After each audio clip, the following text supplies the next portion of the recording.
السلام علیکم سامعین، 13 ربیع الاول اور 29 ستمبر ہے۔ خبر کا عنوان ہے دارالعلوم دیوبند کے استاد مولانا محمد سلمان بجنوری کو صدمہ، انا للہ و انا الیہ راجعون۔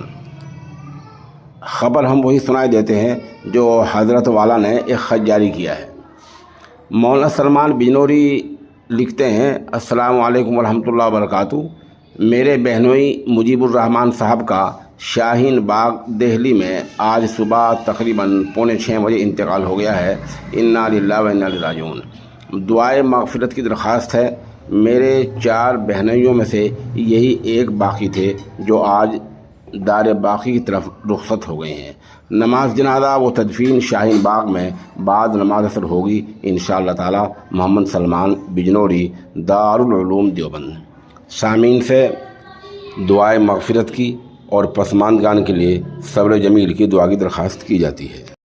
اس حادثہ فاجعہ پر دارالعلوم دیوبند کے محتمم حضرت مولانا مفتی ابوالقاسم نعمانی دامت برکاتہم، نائب محتم حضرت مولانا مفتی راشد اعظمی، مجلس تحفظ ختم نبوت کے کل ہند نائب ناظم حضرت مولانا شاہ عالم گورکھپوری و دیگر اساتذہ نے گہرا رنج و الم کا اظہار کیا ہے۔